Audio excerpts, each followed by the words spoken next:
Well, thank you. My name is Evelyn, and I'm a workaholic. Like, legit. I have worked since birth, mowing lawns, digging evergreens, delivering Avon products for my mom. And I am here to say I understand the value of hard work. My Dutch Calvinist parents made sure of it. But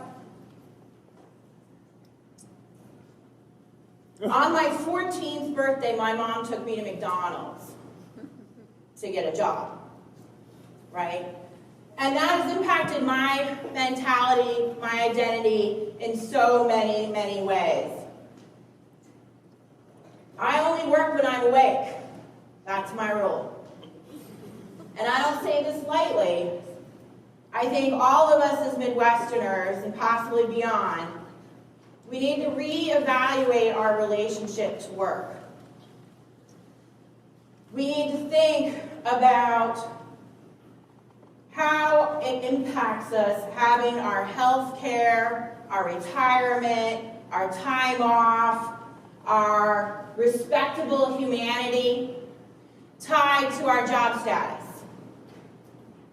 It's increasingly not only unhealthy, it's impractical. And as you suggested earlier, the space of workforce is shifting. It's been moving for a while. And the dominant trend in conversation about jobs in the 20th century, late 20th century, has been outsourcing. The jobs are leaving to go somewhere else. But the challenges of Columbus in our community right now are about technology, because manufacturing's roaring back, but there's not workers. There's not jobs attached to that increased productivity, profit, and work generated. The artificial intelligence, spoiler alert, is now, it's here, and it's not just about manufacturing, right? The process is accelerating, and it has decimated manufacturing, and it has come through to so many other sectors. When you think about the legal industry, the accounting industry, sales, you think about all of the jobs that have a lot of structure, routine, automation makes that possible without a human. This past year, we lost over 100,000 jobs in retail to the robots at Amazon. And that is going to make the job of getting everyone a job really hard. Meaningful labor, that's going to be really hard, and it's not just the fast food workers and the truckers that I'm talking about. It's half of jobs out there in every sector, across every vertical, in every imaginable level. So whether you see yourself as a worker, a manager, or creator, there's pieces of your job that are automatable, right? And some of that could be really good. But right now in our community, 40% of people cannot afford food and housing on a regular basis. And 80% of us are living paycheck to paycheck. And 90% of us have experienced wage suppression in the last 40 years. We're in choppy waters when robots can make crap biscuits, right? That's legit. Our life expectancy just got downgraded 2 years. And 7 million people last week defaulted on their car loans. And increasingly, this pressure, this fear, is driving really unhealthy behaviors. And we see it around us in Franklinton and Columbus and large Franklin County and beyond, right? We see it in all of our communities. The challenge of the opioid crisis, depression, suicide. And at the end of the day, we're all still humans. And if we learned nothing else in the last 40 years of going through the war on drugs and now in the opioid crisis, judging people's behavior isn't going to get us forward. Responding as a human.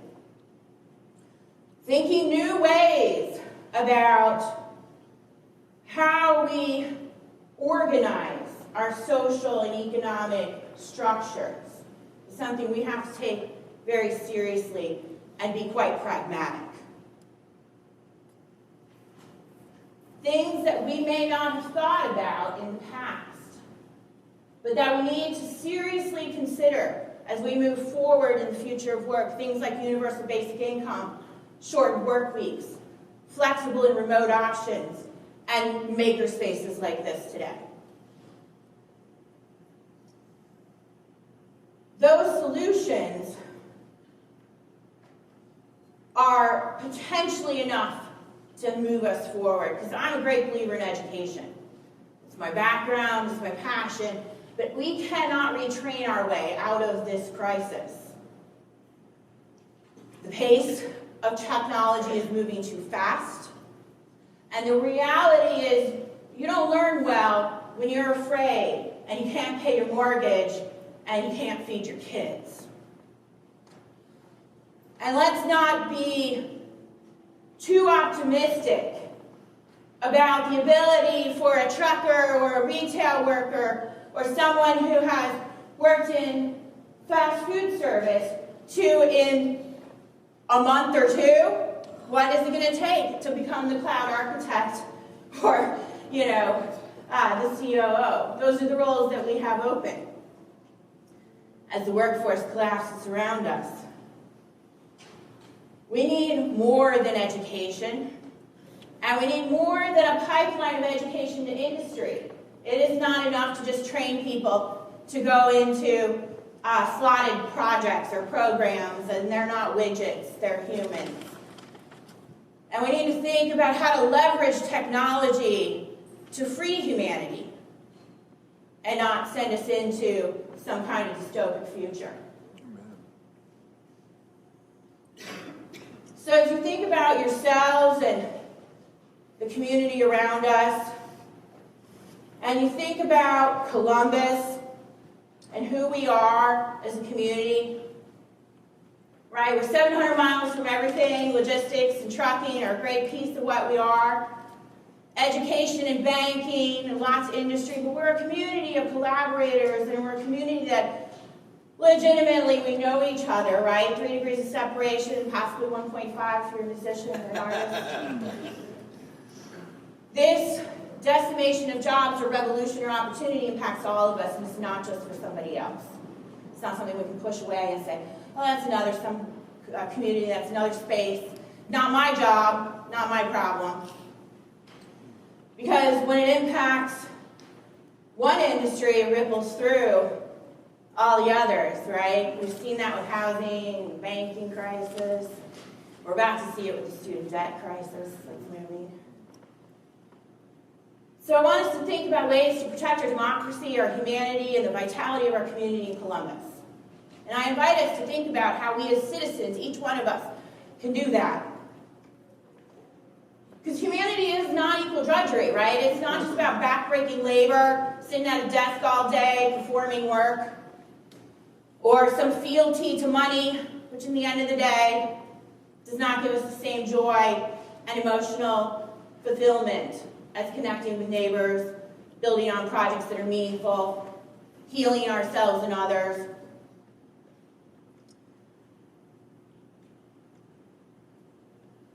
We have the opportunity to leverage technology, whether it's the universal basic income or some of the other techniques or tools I mentioned, and we can do so motivated in self-interest or altruism. Either way, keeping us shipped intact, keeping us moving forward, keeping the community together is in all of our interests. All of us benefit when all people are happy, when all people have purpose and fulfillment, have a thing to do in a day, feel that their work matters. And many of us find joy in unpaid labor, raising children, giving back to our community, volunteering, launching a startup, engaging in conversations around community. These are all things that are work, and they're unpaid. And that means only some people can participate in them in a complete and full manner.